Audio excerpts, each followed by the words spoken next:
Ya comenzamos. Bueno, buenas tardes a todas y todos. Hoy vamos a cerrar ya todo el tema de filosofía y las ciencias humanas y sociales. Como les había comentado, el jueves culminamos los otros dos capítulos. A ver, los dos capítulos de método y metodología de Rosalía son un poco largos, pero vamos a ver lo esencial, tampoco es para que se lo lean, y vamos a ver los documentos esenciales, ¿no? Entonces, vamos a cerrar ya el debate de las ciencias sociales. ¿Qué hemos visto en esta materia? En esta materia lo que hemos visto es, hemos hecho un diálogo más bien epistemológico, ubicado sobre todo en la epistemología y también en la metodología, acerca de cómo nos acercamos al conocimiento, ¿no? De cómo lo construimos, cómo se origina, cómo se construye, y de ahí, y qué tipo de producto adquieres. Por eso, y eso no es otra cosa que epistemología, la epistemología.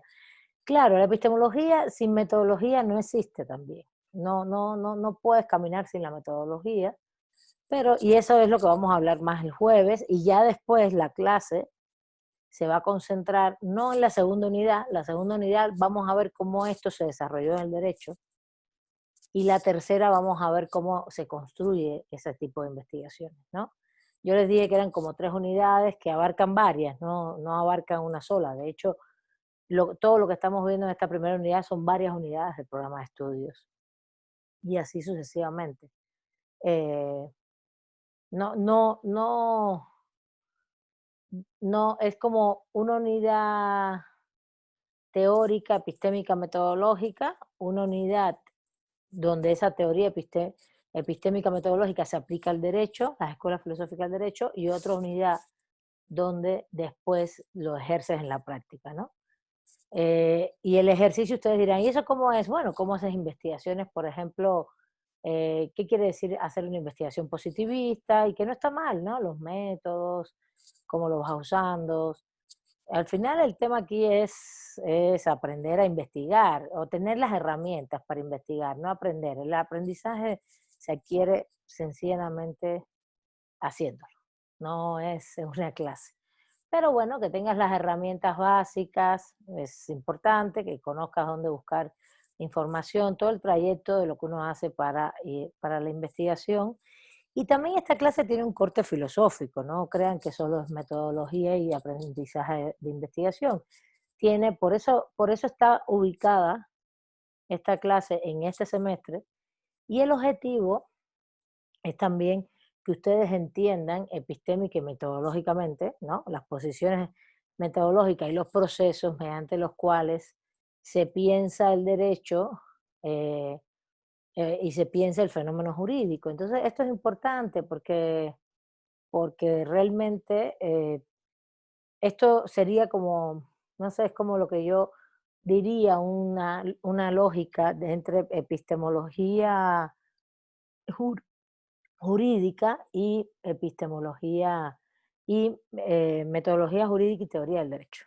Esto es como esa línea, ¿vale? Entonces, bueno, es relevante porque les da las bases a ustedes para, no solo para investigar, sino para pensar lo jurídico, desde dónde. Y esto es importante, uno siempre cree que la epistemología y la metodología es para lograr hacer un proyecto de investigación, hacer tu tesis, no solamente. También es para identificar, por ejemplo, cuando tú lees un autor, ¿qué tipo de autor estás leyendo?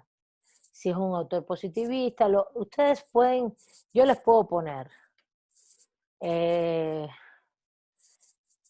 incluso así sin mentirles, unos 10, 15 textos de teoría del derecho y, e incluso de introducción al estudio del derecho o de problemas teóricos del derecho, pues no tiene que ser de teoría del derecho así como tal, una teoría específicamente, no sé, sobre la justicia, por ejemplo, sobre la validez del derecho, sobre esos conceptos fundamentales o filosóficos del derecho, y eh,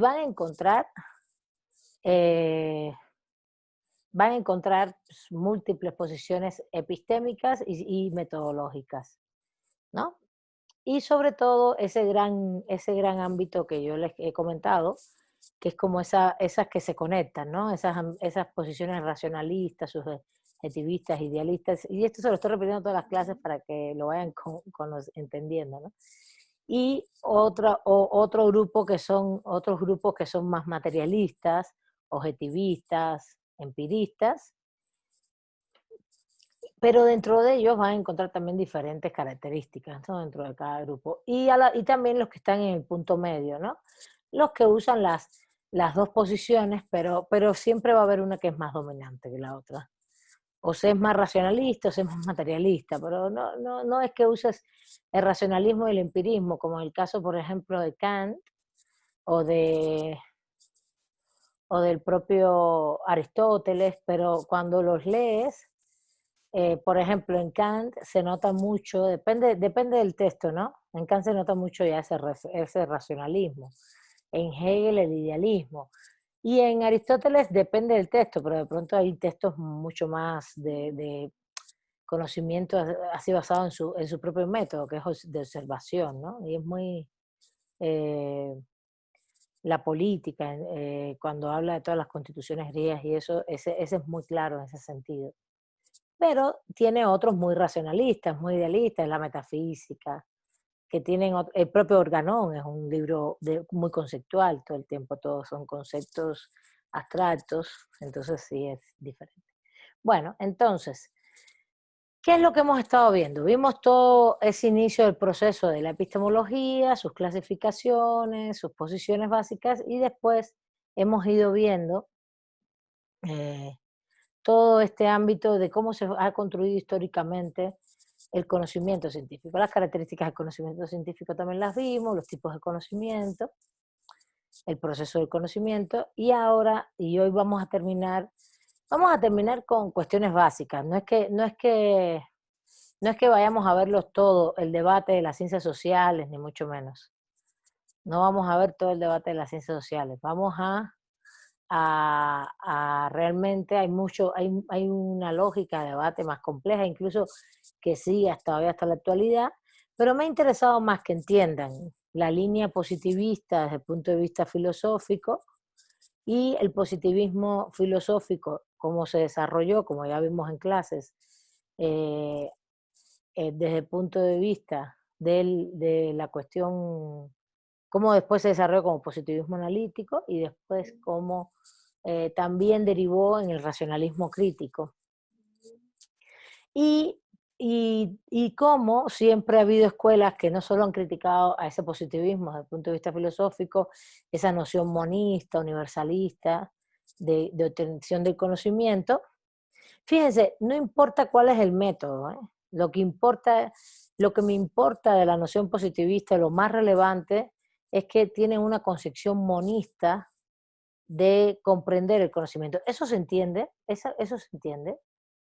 El positivismo del siglo XIX son empiristas y usan, por ejemplo, Augusto Comte te habla del método positivo, Émile Durkheim te habla del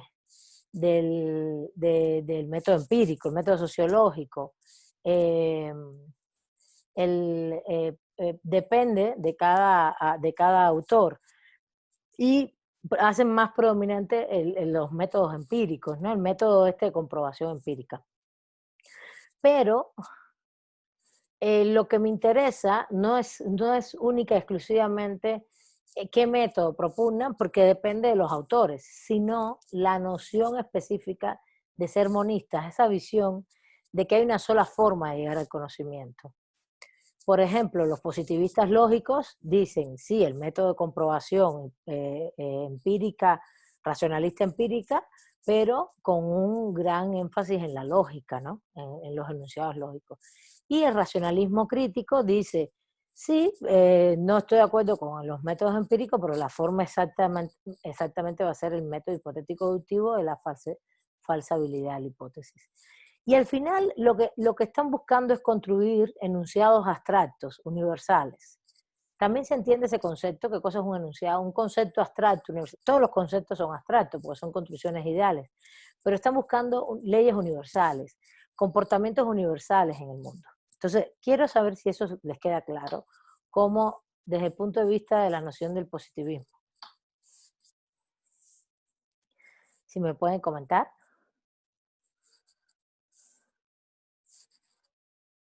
¿Eh? ¿Alguien tiene alguna duda? Bueno, Ivonne me dice que le queda claro. Si pueden decirme sí, Igual si a no, mí. Justiniani también, si los demás no tienen dudas o dudas. Esto es Sí, que no, fundamental. Esto es fundamental en la clase, porque justamente es desde ahí que vamos a partir para analizar el derecho. Es desde ese punto de vista. No es, por ejemplo, les voy a poner un ejemplo para que entiendan la trascendencia. No es que Kelsen fuera un empirista, porque no lo es. Kelsen es un racionalista. Pero justamente Kelsen es un monista. Y eso es lo que me interesa, un monista universalista. Y ese es el concepto que nos interesa como construcción del conocimiento. Bueno, entonces seguimos. Si alguien tiene dudas, levante la mano, me dice cualquier cosa. Bueno, vamos, seguimos. Entonces, ay, se me tiré la computadora. Entonces, ¿qué es lo que fue pasando después en el siglo XIX? En el siglo XIX, lo que fue ocurriendo fue que, como ya vimos la clase pasada, siempre hubo científicos y filósofos, sobre todo, que estaban en contra de esa perspectiva, de las perspectivas estas monistas universalistas, y pensaron el ámbito social desde y el objeto sociedad desde perspectivas más complejas, ¿no? Más vinculadas a la realidad. En ese sentido ya vimos todo lo que planteó la hermenéutica y todo lo que comentó. Déjenme, voy a compartirles ahora todo lo que planteó la posición hermenéutica del siglo XIX, que es esto que habíamos comentado, ¿no? De la sociedad es un objeto de conocimiento cambiante. Bueno, todo lo habíamos visto ya, yo no los vamos a volver a comentar, donde predomina mucho el tema de que lo social no es universal. Y si lo social no es universal, no siempre son conclusiones particulares. A ver, particulares no quiere decir Justiniani, por ejemplo, en el ámbito jurídico es culpable de tal delito. No, no, no. No, no, no. Es que las formas en las cuales se investiga y se llegan a conclusiones desde el punto de vista científico-social tiene mucha relación con patrones en conducta que sí pueden ser generalizables. Por ejemplo, creo que la clase pasada les comenté cuáles son los patrones de conducta para que exista el feminicidio, sobre todo, incluso globales, no solamente globales, no solamente en el sur, en América Latina, sino en el mundo. En el mundo, cuando tú vienes a ver, tú analizas y realmente hay patrones de conducta bastante claros que tienen que ver con las estructuras patriarcales que hay en las sociedades.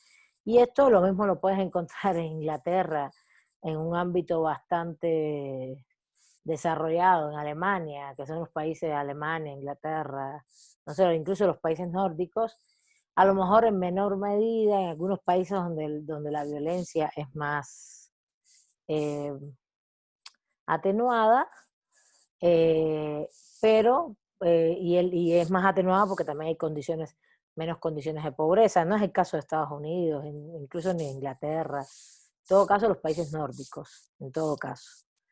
Pero las estructuras patriarcales están en todas las sociedades. Puede ser que puedas a lo mejor ver patrones de conducta en estructuras patriarcales en las sociedades latinoamericanas, un poquito menos complejas, ¿no? Disculpen, más complejas, un poco más vinculadas también a la pobreza, condiciones de violencia estructurales vinculadas a las condiciones socioeconómicas. Entonces, tampoco es una cosa, ni es fija, como pretenden los positivistas, ni es fija, pero sí puedes encontrar patrones de conducta. Y los patrones de conducta son justamente cuestiones que es lo que yo llamo acá generalizables, ¿no? Generalizables. General, aquí está puesto. Lo social nunca es universal, no puede haber leyes científicas, ni dogmas que sean estáticos, ni mucho menos. Pero sí, evidentemente, puede haber patrones de conducta generalizables.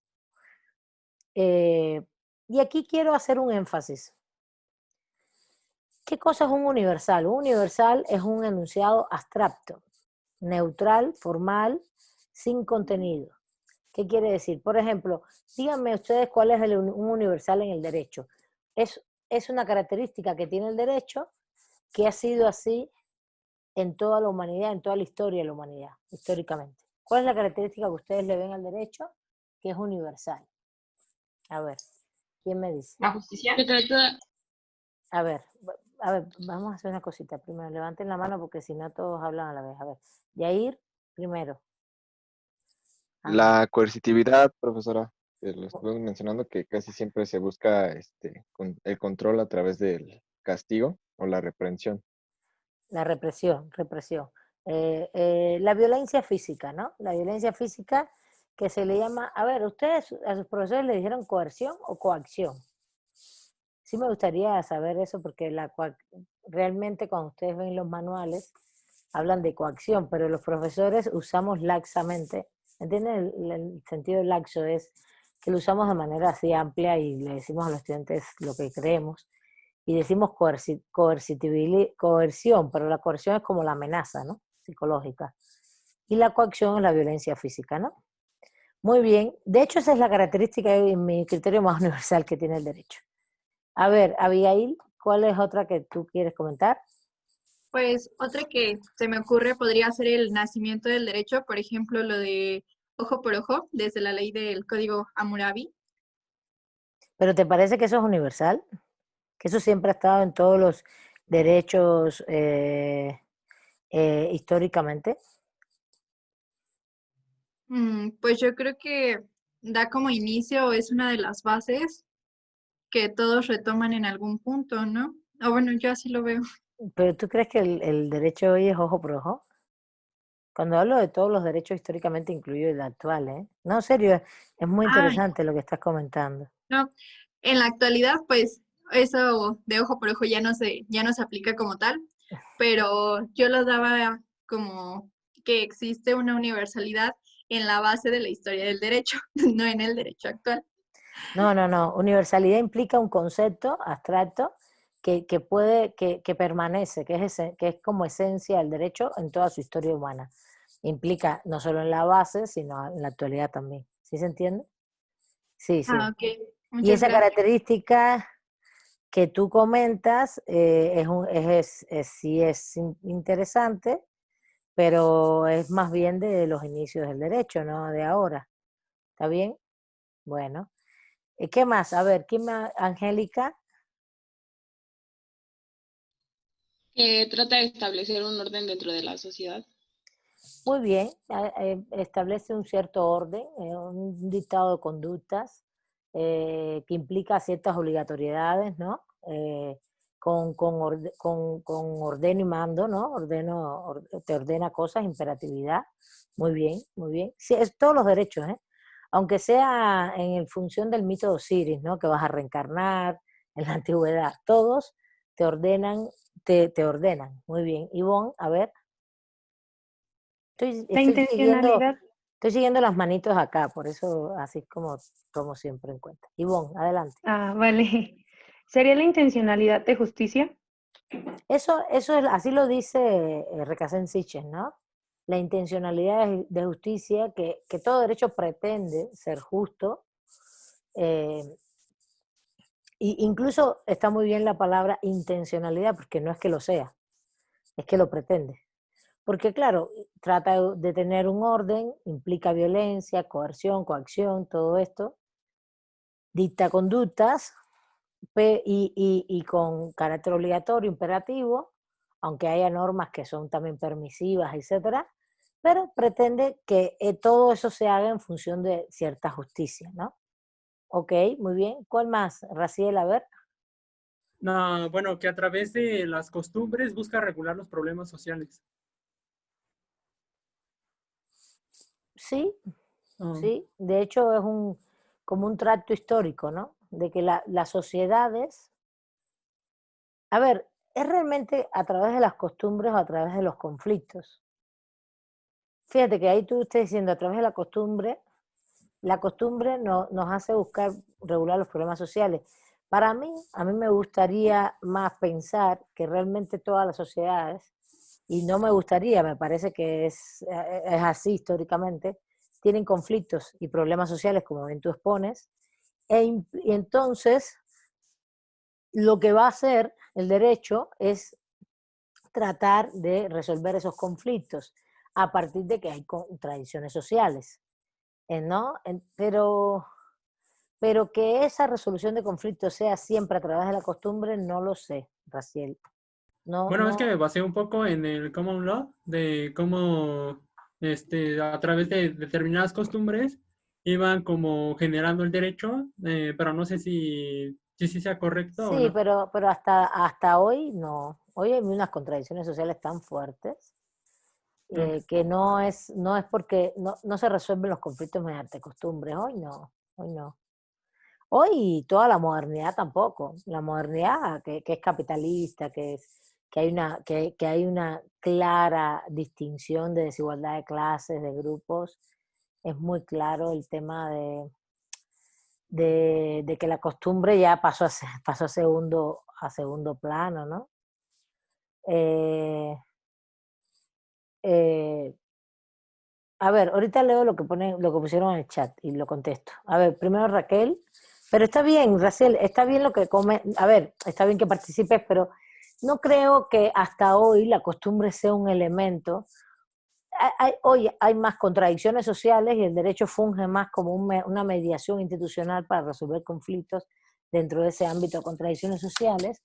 Las costumbres fueron un elemento en algún momento relevante, fueron en algún momento relevantes para iniciar la construcción histórica de los derechos, eso sí, de los sistemas jurídicos, etcétera. Pero hoy no tanto. A ver, Raquel. Bueno, que justo con las penas o con los castigos impuestos por el derecho, este mismo busca reformar o cambiar ciertas conductas pues de la sociedad para lograr el bien común. ¿Lo repites? A ver, que busca cambiar las conductas. A ver, ¿cómo? Ajá, que justo con las penas, con los castigos impuestos por el derecho, busca que su sociedad cambie cierto actuar eh, en busca del bien común. Bueno, es lo que dijo Ayair al inicio, ¿no? El control social, dictado de conductas, ¿sí? Y la intencionalidad de justicia, hasta ahí. Porque poner el bien común es un concepto bastante, bueno, como abstracción. Y ahorita voy a llegar al punto de qué quiere decir la abstracción ese. El problema es que no sabemos qué sería el bien común, ¿no? Pero a ver, yo digo que todo eso que has comentado está como en las primeras características que dijimos. A ver, Areli Rodríguez. Sí, puede ser como la idea que se tiene de que, pues cada que nos preguntan acerca de dar un concepto o una definición de derecho, siempre se dice como, o sea, aborda la parte de que es un conjunto de normas jurídicas. Entonces yo creo que esa parte podría ser como la universal. Ya más adelante, pues le vamos como agregando más características o quitando cosas y pues ya vimos que no nada más son las normas jurídicas, pero pues yo creo que todos los conceptos hacen referencia a eso. Sí, el derecho es un fenómeno normativo, diríamos, pero eso está también en la primera parte. Regula conductas, es obligatorio imperativo y está implícito, está bien. Es implica una normatividad de carácter coercitivo, justamente, porque no puedes decir que es normatividad nada más, sino tienes que decir que tiene carácter coactivo, coercitivo, porque si no, puede ser moral. Hay un sistemas normativos morales, religiosos, ¿sí? Sino sistemas normativos que tienen carácter coercitivo. ¿Qué quiere decir esto? Y coactivo. Quiere decir que hay una autoridad que puede ejercer la violencia física sobre ti o sobre un grupo social porque tiene la legitimidad para ello. Y la legitimidad se la da, eso puede ser en Egipto el faraón, puede ser en Mesopotamia un rey mesopotámico, el rey Hammurabi, en 1792 antes de nuestra era. Tiene la legitimidad religiosa, pero la tiene. Y el derecho mismo es el que dice en la normatividad esta que ellos son los que pueden hacer esto y ejercer esa violencia física sobre ti. Aunque es un derecho en esa época muy vinculado a la religión, etcétera, es eso. A ver, Yair, y ya cerramos esta ronda. Sí, nada más quería preguntarle que si, por ejemplo, lo que mencionaba mi compañero de la costumbre, que si eso puede estar actualmente siendo reemplazado porque, bueno, por el estado de que él tutela tus derechos. Y en este caso, pues ya no te dejan hacer, por ejemplo, lo que tú en una comunidad puedes hacer de que, bueno, o por ejemplo, en el código de Hammurabi, que era ojo por ojo, pues ahora ya están tutelando tus derechos y ya no te dejan hacer justicia por propia mano o este tipo de cosas. Pero no entendí la pregunta. Con Que respecto a la si, universalidad, ¿qué sería? ajá, sí, que si esa también puede ser una universal actualmente en el derecho actual de que el Estado tutela tus derechos y Que de el que si Estado, eso, ya, y que el que si eso Estado ha ido tutela a tus respeto. derechos. No, Ajá. porque es una característica de los derechos humanos y eso es muy moderno. No. Si pensemos el Estado como organización política, cualquier tipo de organización política, el concepto de Estado pensado como cualquier tipo de organización política, sociopolítica asociada a cualquier momento histórico de la humanidad, por ejemplo, y pensamos que hay Estado en Egipto, Mesopotamia, en China, lo cual yo afirmaría, para mí es así. Ese es por un lado. Y después para mí hay hay otro tipo de Estado que se desarrolla en la Grecia y la Roma esclavista, y después hay otro tipo de Estado que se desarrolla en el mundo feudal europeo continental y anglosajón, pero que tiene características específicas y está muy condicionado a las relaciones económicas. Ese es el famoso concepto de tipo histórico de Estado. Y después viene el Estado moderno, y que el Estado moderno tiene muchas fases y expresiones diferentes desde el siglo XVI para acá. Si pensamos el Estado en ese sentido, que tutela derechos de las personas, yo creo que no. No es una característica universal porque el derecho o las normas en la antigüedad, por ejemplo, si la pensamos un poquito, están articuladas para ordenar en la sociedad, para regir con determinados controles, resolver conflictos, todo eso sí está. Sí hay violencia en el sentido de que se puede ejercer de manera imperativa, obligatoria el lenguaje, eh, y, y sí es normativo, ¿no? Pero hay una autoridad y hay una autoridad que lo aplica. Pero eso no quiere decir que ellos están velando por los derechos de las personas. ¿Sí me entiendes?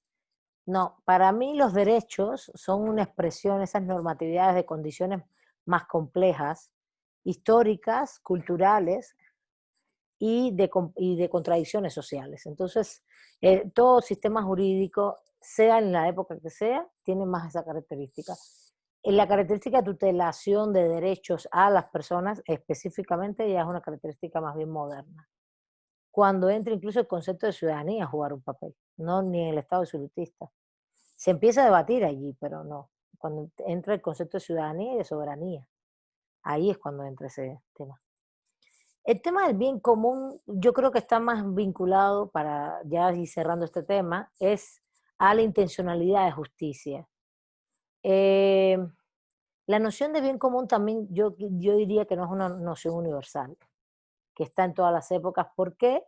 Porque la legitimidad, por ejemplo, en el mundo feudal europeo, estaba basada también en la religión y no en el bien común de la comunidad, sino pues, era en función de que tú como señor feudal o los grupos de señores feudales o reyes como primos interpares, señores feudales, eran personas que tenían la potestad de hacer las cosas que hacían porque eran los aristócratas, los que sabían, los que conocían y además los que tenían riqueza. Esa noción aristocrática en mi criterio no busca el bien común. El derecho está pensado en función, y toda la normatividad tiene una legitimidad también religiosa, por ejemplo, porque acuérdense que tener una categoría de señor feudal o tener títulos en aquella época, te lo daba, eran otorgados mediante los ciclos eclesiásticos, la iglesia los otorgaba, las investiduras, y si no eran las investiduras había como reyes, grupos sociales que se distribuían esos poderes, pero ellos no estaban pensando en el bien común de sus siervos. Los siervos eran siervos porque así lo quería la ley de Dios y punto, ¿entiendes? Entonces no me parece una característica universal. La universalidad implica, chicos y chicas, realmente un concepto, como bien dice aquí el elemento que les he puesto acá. Es un concepto abstracto, neutral, formal, sin contenido, el cual, cuando tú lo piensas, siempre ha estado presente en toda la historia de la humanidad, por tanto, no es histórico, sino siempre está presente al lado de cualquier tipo de derecho. Es esencial al derecho. Esencial es un concepto también, es un concepto filosófico, ¿no? En ese sentido, lo universal a mí me parece muy, muy, muy importante, y es justamente lo que las epistemologías racionalistas buscan, y es justamente lo que los positivismos filosóficos, buscando leyes universales en función de la sociedad, buscan también. Buscan esos conceptos universales o esas visiones universales hacia la sociedad. Y justamente, y ya vamos a avanzar porque ya no nos queda menos tiempo, justamente lo que va a pasar es que la hermenéutica y la propia Escuela Crítica de Frankfurt y todas las escuelas, la hermenéutica es del siglo XIX, la que hemos visto, la que hemos conversado, la de Wilhelm Dilthey, filósofo alemán, pero esto después se convierte, esto no se convierte, también tiene expresión en la sociología comprensiva de Max Weber, y después va a tener expresión durante todo el siglo XX en las escuelas sociológicas, por ejemplo, del funcionalismo y el estructuralismo. Va a tener expresión en la fenomenología lingüística, pero pensando los fenómenos entre un proceso racional empirista, ¿no? La fenomenología lo principal que te dice es que los fenómenos ocurren como procesos y el ser humano lo que hace es percibirlos con todos sus sentidos y racionalizarlos. Uno percibe los fenómenos, los percibe. ¿Cómo los percibes? Con tus sentidos. Tú no los percibes de otra manera, es con los sentidos que tienes para poder observar, para poder sentir, padecer, ver lo que está pasando, y después lo racionalizas, ¿no? Haces un proceso de racionalidad que lo conviertes en conceptos. La fenomenología tiene la característica, aquí lo dice, dice, descubrir el significado objetivo de la acción social. Es una comprensión de la realidad, aunque bueno, toda la hermenéutica también busca la comprensión, la hermenéutica del siglo XIX, comprender la realidad, que no es explicarla, verstehen, comprenderla, que es entender que tiene muchas más aristas y complejidades sociales la realidad que lo que está planteando el positivismo. Por ejemplo, aquí en la fenomenología el conocimiento es completamente subjetivo, haciendo una separación inicial sujeto-objeto para después unir el objeto en la proyección ideal de la conciencia del sujeto que investiga. Pero no atenten tanto a este concepto como lo que les acabo de decir. Hay un proceso de comprensión de la realidad a partir es parte de toda esa tradición hermenéutica, fenomenológica, lingüística y crítica, ¿no? Crítica dialéctica, que es, bueno, voy a pensar la realidad. Hay una fenomenología muy idealista, que es este concepto, pero hay una fenomenología que es más racionalista, empirista. Y lo que más me interesa sería la Escuela Crítica de Frankfurt, que es que empieza en los años 20 del siglo XX, en el Instituto de Estudios Sociales de la Escuela de la Universidad de Frankfurt. Es una escuela que evidentemente lo que hace es un paro y decir, nosotros no creemos para nada en lo que el positivismo del siglo XIX plantea, ni en lo que plantea el positivismo analítico o lógico del siglo XX, e incluso tienen un debate muy interesante con Karl Popper como racionalista crítico. Tienen un debate muy, muy relevante, muy importante, con Karl Popper como racionalista crítico. ¿Qué es lo que debate la Escuela Crítica de Frankfurt? Justamente lo que debate es cómo se construye el conocimiento científico social. Y la Escuela Crítica de Frankfurt lo que va a poner en la mesa, y ahí está en el texto que leyeron, es que justamente 4 puntos importantes, ¿no? 4 o 5 puntos importantes. Aquí los tengo. Sí están en estos recuadros, pero están sobre todo acá. 1, que el origen del conocimiento no se da porque Abigail, Angélica, Monet, o Dalia, Estefanía o yo seamos los que creamos ese conocimiento desde el punto de vista de la racionalidad. La racionalidad es un proceso dentro de todo el proceso de conocimiento, es su parte, pero no es ni el origen, ni el inicio, ni es el elemento fundamental, al revés, es la materialidad. ¿Y qué hay en esa materialidad? Contradicciones sociales. ¿Por qué nosotros, como investigadores, investigamos determinadas cosas? Porque justamente hay determinadas contradicciones sociales que no solo están afuera, no solo están en la sociedad, sino también están en nosotros, en la parte subjetiva del investigador. Por eso aquí tengo puesto, hay 2 niveles, uno subjetivo, que tiene que ver con el investigador o investigadora, y otro más colectivo, que tiene que ver con lo que pasa socialmente. Entonces, ¿dónde inicia el conocimiento? ¿Dónde se origina? ¿Cuál es el clip ese que, por ejemplo, para Descartes era la intuición, ¿no? La intuición y después la racionalidad, ¿no? Y para incluso el propio Galileo decía también que él construía racionalmente las hipótesis, bueno, las afirmaciones, lo que él creía que pasaba. Esa racionalidad inicial, en la Escuela Crítica de Frankfurt rompe con eso y dice, no es un tema de racionalizaciones, es un tema de lo que es lo que hoy decimos el pensamiento crítico, el sentipensar. Claro, la Escuela Crítica de Frankfurt no lo dijo así, pero hoy en el pensamiento crítico hablamos mucho de este punto, para que lo entiendan, que se llama sentipensar,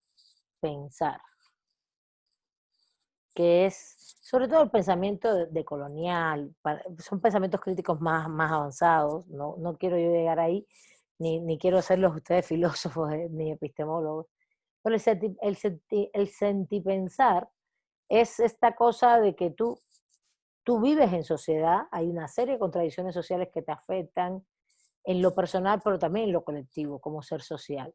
Y eso es lo que motiva mucho la investigación. Entonces ustedes dirán, claro, estamos hablando del pensamiento crítico, no estamos hablando del pensamiento positivista, ¿no?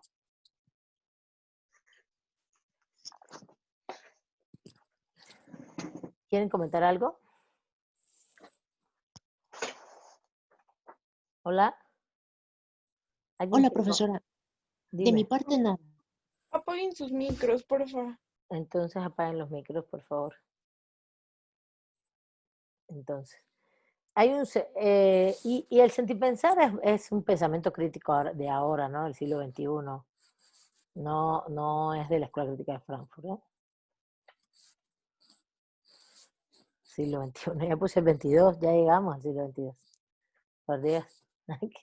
Entonces, e incluso esto es un debate, hay un texto muy bonito que se llama La disputa por la sociología, que es un texto como de sociología, que se llama así, la disputa por la sociología clásica alemana, que yo lo tengo digital, que es de la Escuela Crítica de Frankfurt, y hay todo un diálogo, un debate entre Popper, Adorno, Horkheimer, que son justamente los autores de la Escuela Crítica de Frankfurt.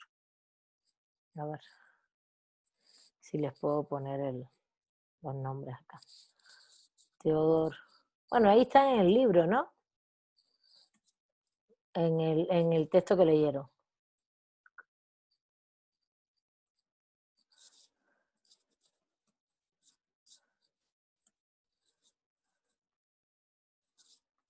¿Sí o no? ¿No está en el libro? ¿O no han leído nada? ¿Siguen sin leer? Les voy a poner el examen el fin de semana.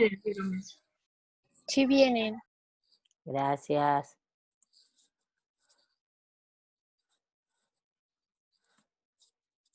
Y ya después se incorpora Erich Fromm, pero Erich Fromm es posterior, ¿no?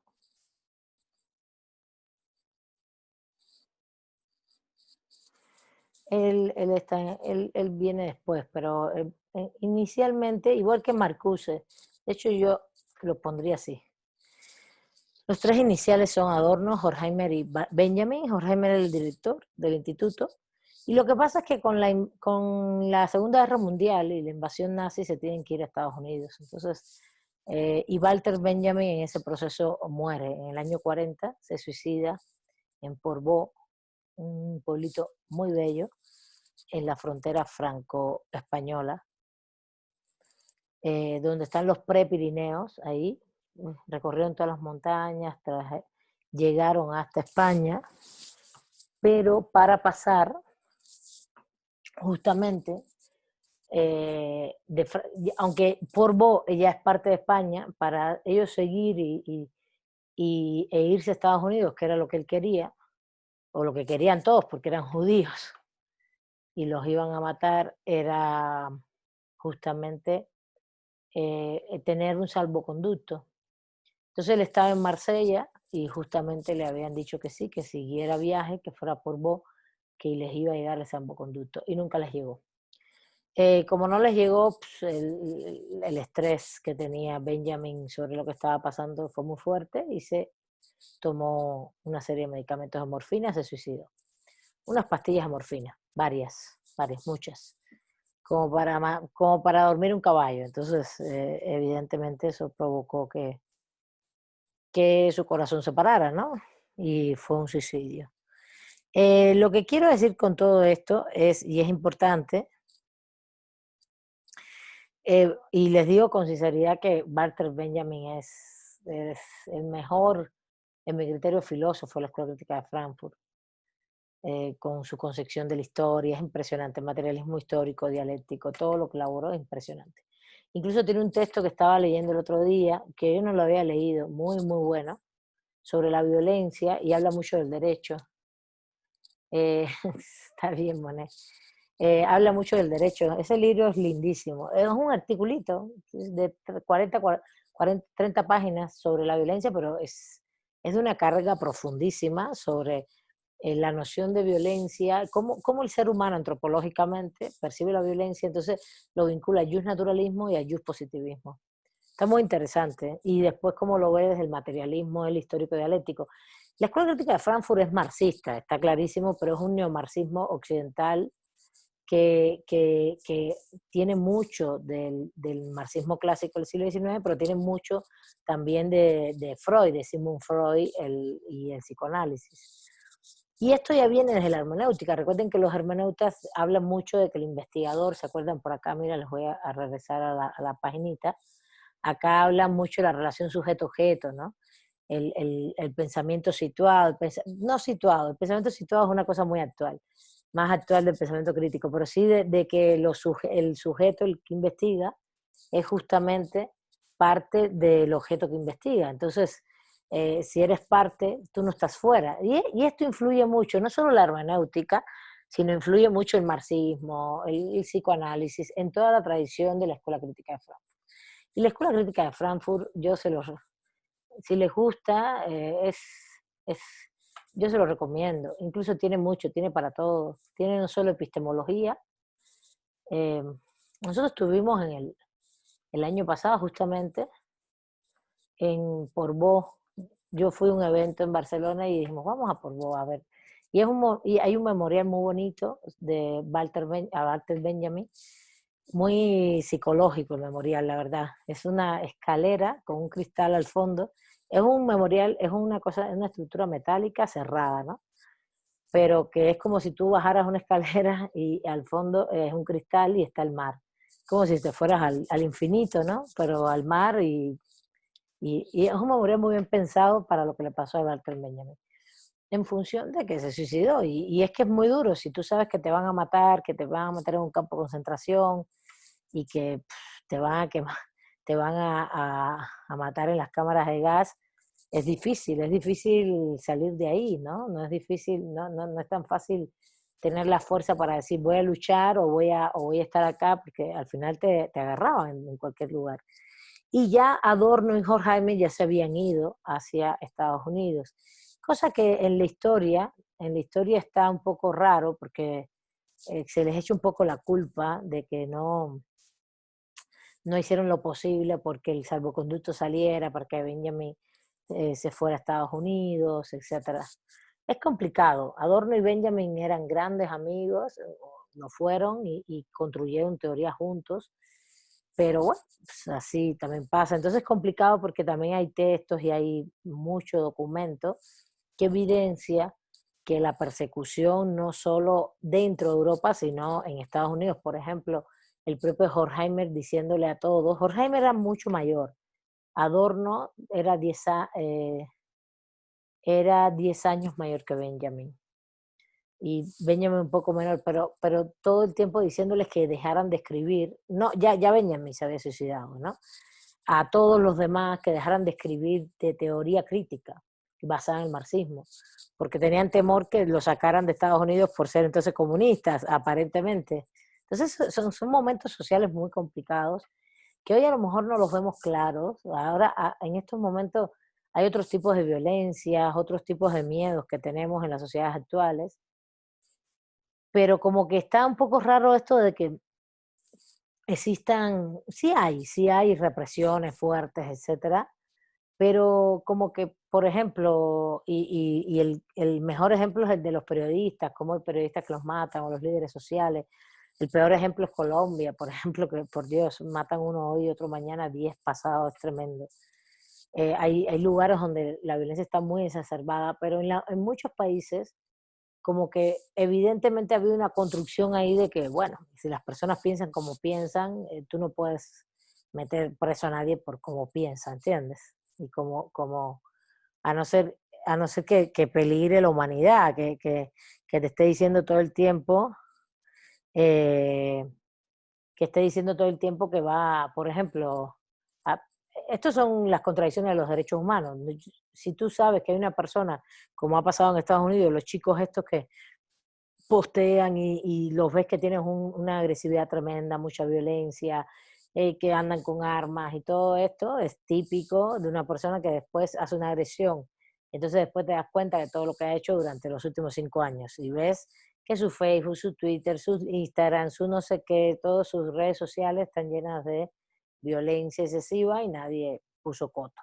Y entonces tú dices, no, es libertad de expresión. Bueno, cuidado también, ¿no? Entonces, siempre esto es problemático. Pero ¿a dónde quiero llegar? A dónde quiero llegar es que las condiciones de la Primera y la Segunda Guerra Mundial y todos los procesos que se dieron, sobre todo con el nazismo, el fascismo, fueron terribles.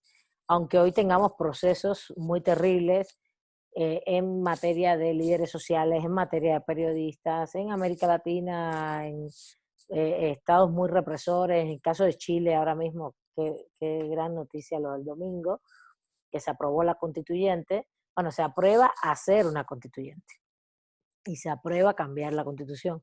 Apenas empiezan, pero costó 400 personas con un ojo menos. Costó que a 400 chicos y chicas, personas que estaban en la calle manifestándose, le tiraron directamente a los ojos balas de goma para desestimular la manifestación. Sí cuestan vidas y cuesta sufrimiento, pero la omnipresencia que se generó con el fascismo y el nazismo en Europa fue muy fuerte, y por la condición solamente de ser de origen judío, ¿entiendes? Practicaras o no la religión, es tremendo eso. Entonces, bueno, creo que hay que tener como cierta sensibilidad ante esas realidades históricas, al punto de que Walter Benjamin se suicida, ¿no? Y todo esto. Y que se me hace también a veces un poco injusto que a Adorno y a Horkheimer se le eche un poco la culpa, pero bueno, es que Ellos sí estaban en Estados Unidos, ¿no? Y bueno, les decía que había un texto que Horkheimer les dice a sus colegas que dejaran de escribir teoría crítica vinculada al marxismo y cosas así. Por eso se dedicaron mucho después a todo el tema estético, ¿no? La sociología, la música y todo esto. Hay libros completos de estética, de música, aunque habían hecho esto también desde antes. Walter Benjamin tiene muchos textos sobre estética, importantísimos.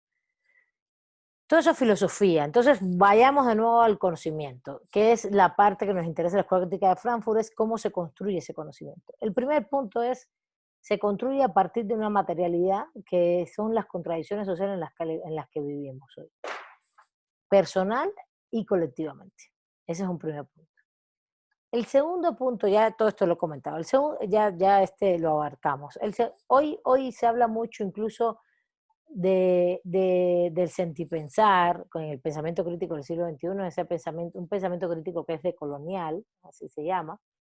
El sentipensar es incluso que la razón no está separada de todo lo que sentimos y percibimos y somos parte de una realidad que nos afecta y en las cuales estamos dentro, ¿no? Eso ya viene desde la hermenéutica.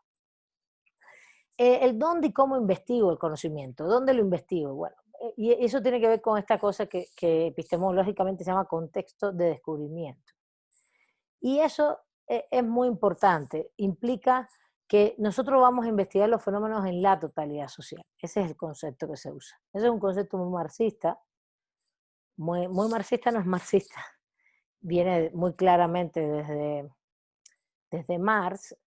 Y tiene mucha influencia en el siglo XX. Es el pensar las realidades como multidimensionales, no unidimensionales, no monistas. Aquí lo pongo, no monistas. No unidimensionales, no monistas, no desde un solo lugar, sino multidimensionales, plurales. Por tanto, cuando tú analizas un fenómeno, cuando tú analizas algo sobre el derecho, tienes que tener en cuenta no solo a la norma jurídica, como ahorita una de ustedes decía, una compañera dijo, bueno, cuando pensamos que el derecho es un fenómeno normativo, todo el mundo siempre ha pensado en eso, sí, pero justamente lo que te dice la Escuela Crítica de Frankfurt es que no lo puedes ver cosificado, se llama la palabra, no cosificado, como una cosa, que no cosifiquemos las cosas. ¿Qué quiere decir cosificar? ¿Qué quiere decir cosificar? Volver cosa un objeto que estás investigando. Y cuando lo vuelves cosa, implica separarlo de la realidad, ¿no? Es como, yo voy a hacer un análisis de los preceptos del Código Civil de manera lingüista. Eso es lo que hace el positivismo. El positivismo le interesa el lenguaje que hay en las normas jurídicas o el lenguaje que hay en las sentencias, por ejemplo. ¿Qué tipo de lenguaje? ¿Cuáles fueron los conceptos que se abordaron? Pero justamente lo que nosotros estamos pidiendo es, no solamente vas a analizar ese lenguaje, porque si lo analizas solamente el lenguaje abstraído de la realidad, estás cosificando el objeto de investigación, sino que lo vas a analizar vinculado a lo que pasa en la realidad social. Por ejemplo, ya salió el engrose de la consulta, de la famosa consulta de la Suprema Corte, ya salió el engrose, ya salió un documento de 40 cuartillas que habría que leerse para ver la argumentación que hizo la Suprema Corte a favor de la consulta. Pero no puedes, claro que tú puedes hacer un análisis de cuáles son los argumentos, 1, 2, 3, pero para hacer un análisis complejo de la consulta, de todo esto, tienes que hacer un análisis mucho más complejo de decir, bueno, primero, los derechos humanos son derechos que siempre están en contradicción, en tensión. Una cosa es la participación política y otra que tiene que ver con la consulta como derecho humano, y otra cosa son los derechos de debido proceso. Pero uno excluye al otro, no, claro que no se excluyen. Y entonces también ver los argumentos que dieron a favor de esa participación política y cómo una consulta no tiene por qué en un momento determinado incidir o no en un ámbito penal. Y si las personas dicen que no, ¿qué carácter de vinculación tendrían? ¿No? Porque fíjate, el artículo 35 constitucional dice que si las personas que van a votar suman más del 40% en el voto de sí o no sobre la consulta, tendría carácter vinculante. Entonces, todas esas implicaciones habría que analizarlas. Pero no puedes dejar de analizar esto si no entiendes cuál es la realidad política, económica y social que vive México hoy. E incluso la realidad del Poder Judicial mexicano hoy. No sé si ustedes van conmigo, ¿no? Lo puedes analizar desde muchas aristas. Lo puedes analizar, por ejemplo, desde la arista de la participación política y los derechos humanos.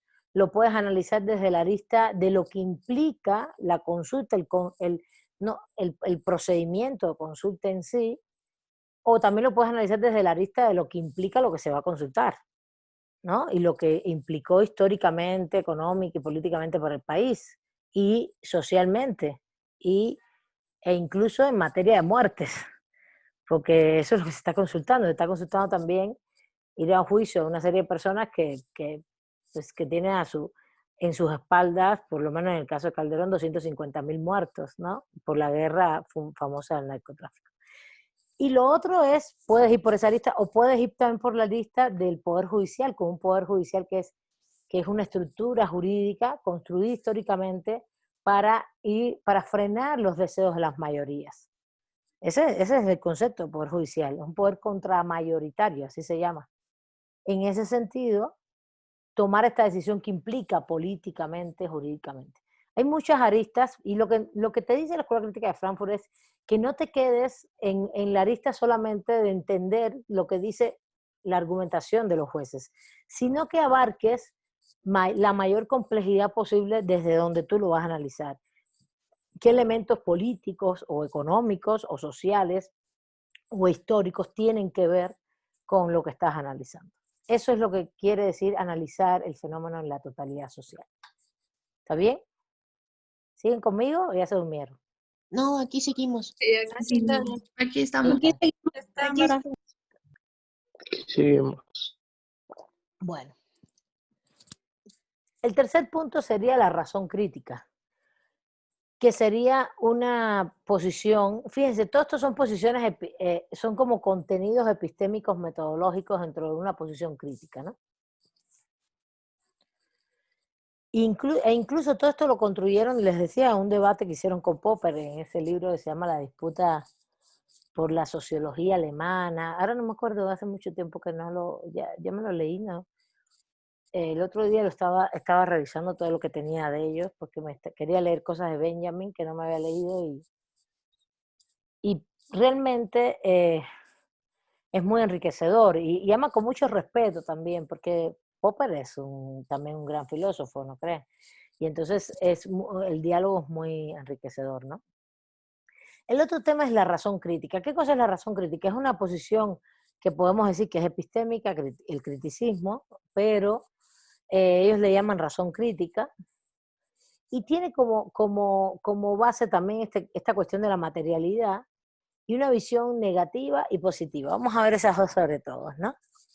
¿Por qué negativa? Porque cuando uno ejerce la crítica, cuando tú analizas un fenómeno y ejerces la crítica, lo que vas a ver es cuáles son los factores negativos que hay en el objeto que estás investigando, ¿no? Por ejemplo, cuando uno dice, bueno, voy a hacer una tesis sobre el despojo, ya ahí hay una crítica, ¿no? El despojo de los recursos naturales o el despojo de los bienes que son de los pueblos indígenas en México, ¿no? Y vas a dialogar sobre los pueblos indígenas específicos o algún pueblo específico, ¿no? Cómo hay despojo de los recursos naturales, o cómo hay violaciones de derechos a su autonomía, a su propio derecho a la consulta, etcétera, etcétera, porque ellos tienen un derecho a la consulta propio, no es el mismo de nosotros. Ellos pueden usar el 35 constitucional, igual que todos nosotros, pero ellos tienen un derecho a la consulta de ellos, que está en el convenio 169 de la OIT, y que México lo tiene suscrito, es decir, lo reconoce mediante el artículo 1 constitucional y el artículo 2. Entonces tú dices, bueno, voy a analizar, por ejemplo, el conflicto y la problemática que tiene los pueblos de Morelos con el agua, ¿no? Entonces ya hay una crítica en sí de que puede haber que haya despojos de poderes privados, ¿no? Despojos de recursos naturales, que el Estado haya dado concesiones privadas, ¿no? Favoreciendo poderes económicos transnacionales privados y no a los pueblos, concesiones de pozos, por ejemplo, si es la problemática es la falta de agua, de que existan basureros. En Morelos existía un basurero, por ejemplo, que nosotros trabajamos bastante tiempo en el Puyeca, que ha generado lixiviados. Lixiviados es como todo, cuando la basura se entierra en un gran depósito y también se quema. Cuando se quema, intoxicas hacia arriba el ambiente, y cuando no quemas y entierras y vas cerrando, esa basura se va descomponiendo, y depende de cómo tú le hagas tratamientos, etcétera, eso genera una serie de tóxicos hacia los suelos. Y eso va bajando con los años. Acuérdense que un basurero es de años, y después esa basura está ahí años y años. Entonces, toda esa toxicidad va bajando por los suelos y se mete en los mantos acuíferos. Por ejemplo, donde hay un basurero, alrededor de los basureros, todas las poblaciones que están alrededor regularmente tienen enfermedades de la piel, alguna que otra enfermedad, porque al final tú puedes tomar un agua que compres o tal, pero tú usas agua para uso personal y doméstico, que tiene que ver con los pozos, o que tengan, o que venga por las tuberías, pero esas tuberías pasaron, esa agua viene en algún momento, o el ciclo del agua, de las lluvias, viene a algún depósito que en algún momento vino de algún lado. Y si tiene que ver con toda la zona del basurero, regularmente tiene muchos más contaminantes, ¿no? Entonces, donde hay un basurero, hay problemas de toxicidad en la piel y en el organismo de las personas que viven alrededor, por ejemplo. Todo eso es una crítica negativa a los fenómenos, ¿se entiende? Todo eso vas a buscar cuáles son las problemáticas y vas a intentar hacer toda la crítica que haya en la totalidad social, los elementos políticos, los elementos jurídicos, los elementos económicos, históricos, depende de lo que tenga que ver con el conflicto, ¿vale? Pero también, y regularmente, cuando uno hace este tipo de investigaciones críticas, como está basada en la materialidad social, en lo que ocurre, en lo que va a pasar también empíricamente, vamos a encontrar que regularmente cuando hay problemáticas sociales, también hay actores y agentes sociales que generan lucha, resistencias, procesos de lucha frente a estos problemas. Cuando uno hace este tipo de investigaciones, eso es lo que regularmente ocurre, que tú solamente no encuentras un proceso de que algo está sucediendo en la sociedad mal, sino que siempre hay un proceso de contradicciones sociales donde hay grupos que se resisten, grupos que luchan contra lo que está sucediendo. Y ese es el ámbito positivo. El ámbito positivo sería, sobre todo, que no solamente las luchas y las resistencias, sino también cuáles son las posibles soluciones que se están dando a estas problemáticas, incluso que puede ser desde el propio Estado, ¿eh? Esto no es otra cosa que una posición dialéctica, la contradicción que hay en los fenómenos sociales.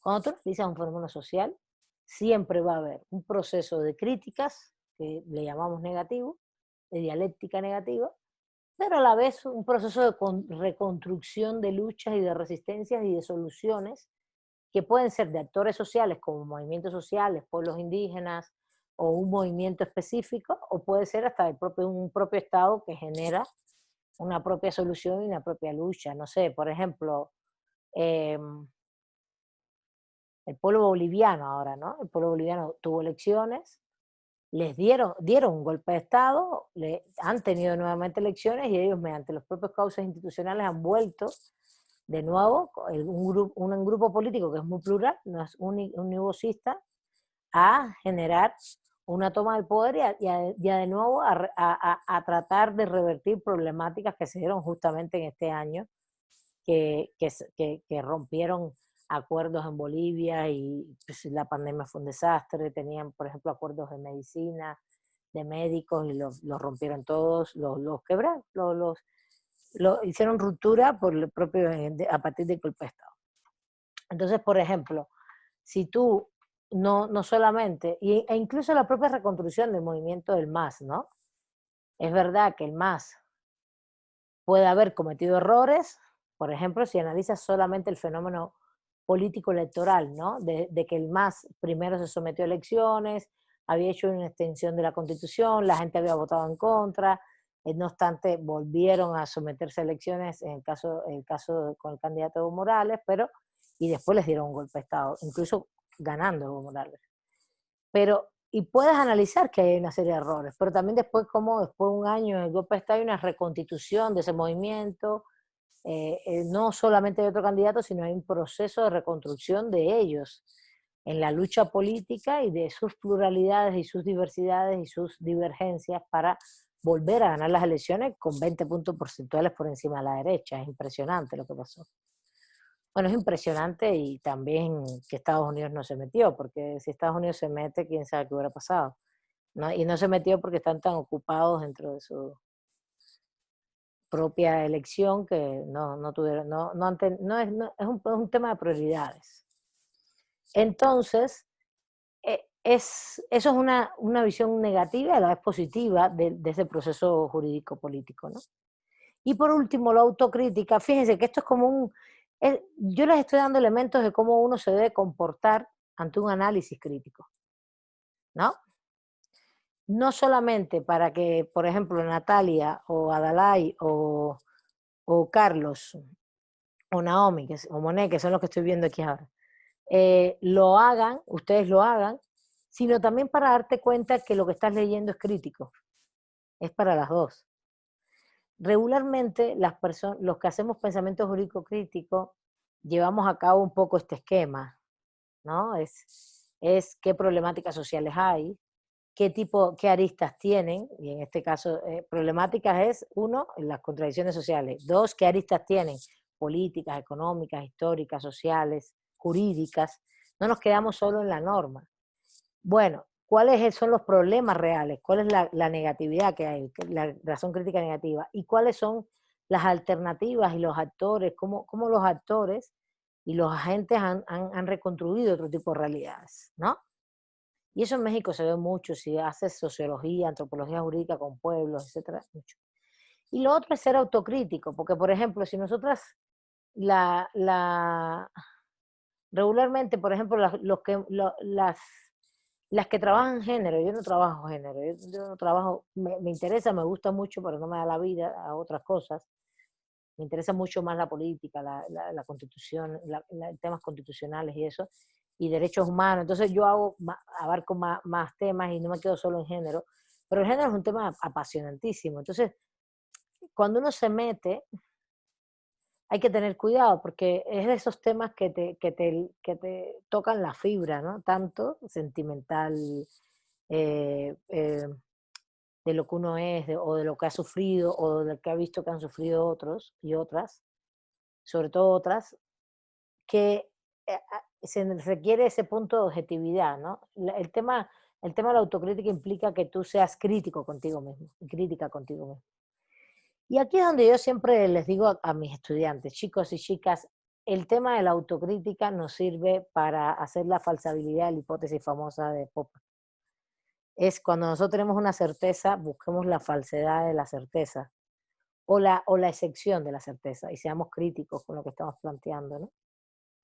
O incluso con los propios autores, ¿no? Que estamos usando. Bueno, y por último, el cuarto punto sería, ¿qué métodos vamos a usar? Muchísimos métodos.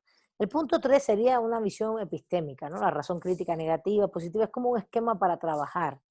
Pero en buena ley lo que te están diciendo es, analiza esto en la materialidad del fenómeno, en lo material, en los procesos materiales, y cómo los vas a analizar mediante muchos métodos. Nosotros, una cosa que tiene el pensamiento crítico es que no es monista, y ahí es donde viene el tema de la pluralidad. Ay, disculpen. De la pluralidad. Salud. Gracias. Fíjense, la pluralidad es metodológica, sobre todo. Epistémica es crítica, es materialismo crítico, no es otra cosa. Materialismo y criticidad. Pero desde el punto de vista de métodos, tú puedes usar todos los métodos habidos y por haber, no solamente uno. Puede ser empíricos, puede ser sociológicos, pero también puedes usar métodos lingüísticos, métodos documentales, técnicas documentales, no son métodos los documentales. Pero puedes hacer análisis del lenguaje, análisis de discursos, pero siempre vinculado a la realidad social, ¿no?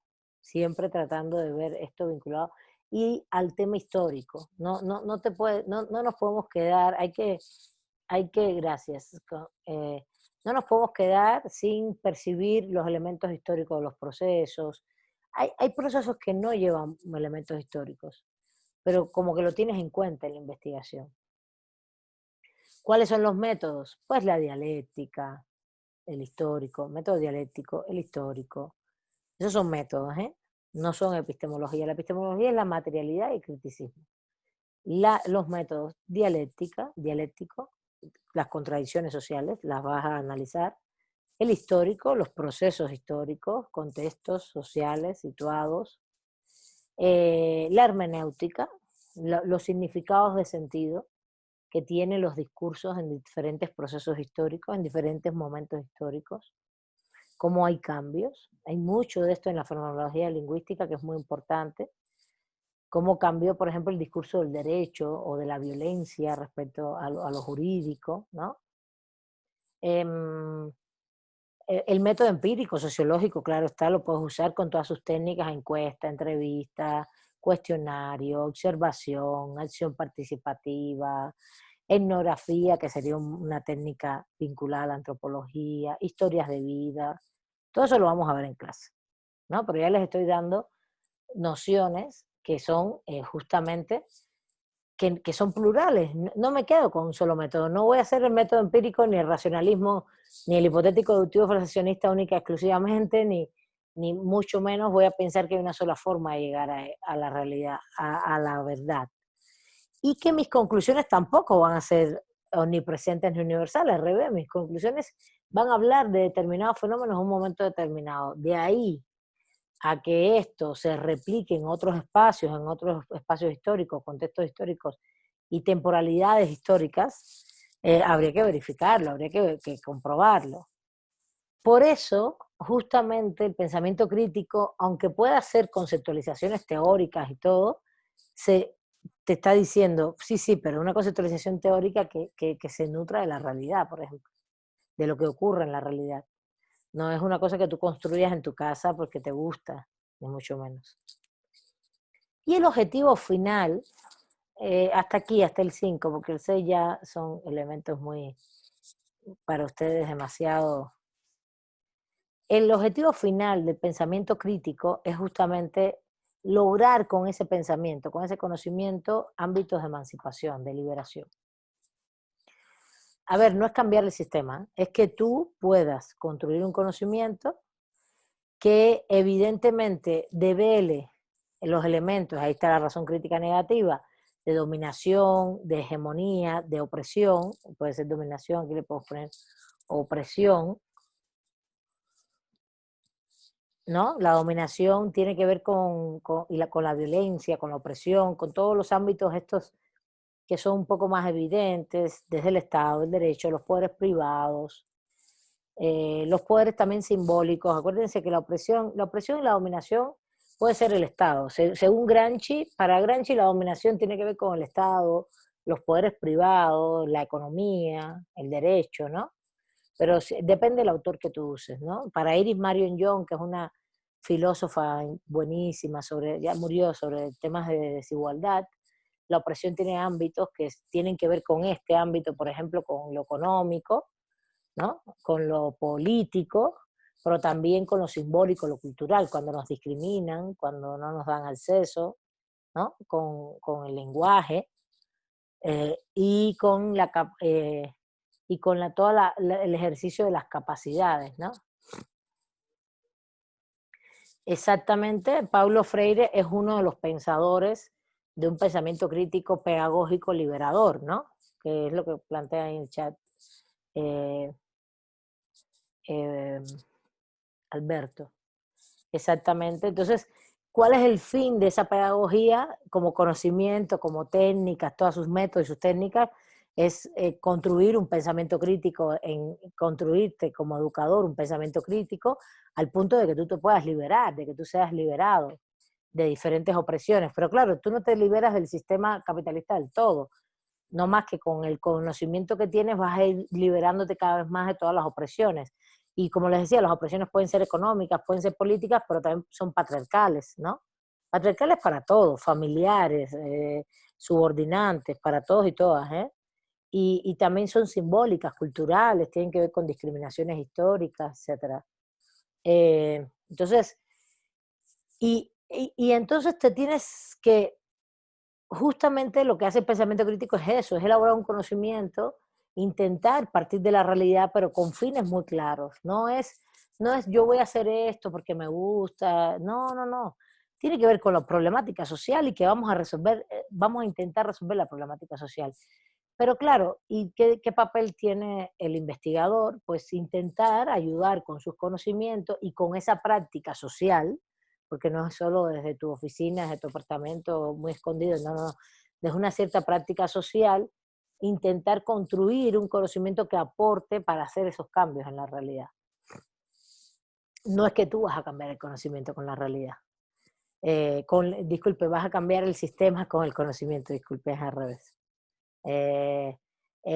Lo que vas a intentar lograr aportar, que es el famoso concepto marxista de praxis, ¿no? El que el conocimiento aporta elementos para cambiar las condiciones de opresión que existen, ¿no? Entonces, esto sería la lógica del pensamiento crítico. Y ustedes dirán, pero Milay, todo esto es epistemología, todo esto es epistemología y metodología a la vez. Y justamente sí es un parteaguas la Escuela Crítica de Frankfurt, por varias razones. Les voy a explicar por qué. Por varias razones. Disculpen. Esto lo tienen de manera general en el texto que les puse. Y les voy a poner un texto mío complementario para que lo comprendan, que se llama El Derecho como Ciencia Social. Que ese texto más bien... Sí, se los voy a poner. Derecho como Ciencia Social, para que lo entiendan. Porque lo que yo hago es extraigo todo esto de la Escuela Crítica de Frankfurt y lo aplico un poco al derecho, ¿no? O lo explico un poco. Pero bueno, en esencia lo que quiero es que entiendan, y ya, porque ya vamos cerrando la clase, es que hay evidentemente un proceso de construcción de conocimiento que no solamente tiene que ver con lo que se planteó, por ejemplo, Aristóteles en su momento en la Grecia clásica, o después la escolástica en el medioevo, o después en la modernidad toda la revolución científica, y cómo esto se expresó también en el objeto social en los positivismos del siglo XIX y XX, sino que también en el ámbito social hay un proceso, sobre todo en el debate de las ciencias sociales, hay un proceso siempre de crítica a esa construcción del conocimiento positivista, sobre todo pensando en el objeto social, que pasa por la tradición hermenéutica del siglo XIX, continúa en el siglo XX con la Escuela Crítica de Frankfurt y con ciertas perspectivas fenomenológicas hermenéuticas, con tradiciones hermenéuticas del siglo XX. Ahí están Gadamer y otros autores que sí siempre están pensando en los significados de sentido de los fenómenos, como interpretaciones sí de construcción de discursos, de lenguajes, pero dentro de un proceso histórico muy claro. Y la Escuela Crítica de Frankfurt, en mi criterio, es la que más elabora desde el punto de vista epistémico y metodológico las bases para pensar el pensamiento crítico, ¿no? Es un pensamiento crítico vinculado a lo social. Y con esto ustedes tendrían un panorama muy básico, casi les diría que de epistemología, pero de filosofía y la ciencia, de cómo se construye el conocimiento, de cómo se ha construido históricamente en el mundo occidental, y que justamente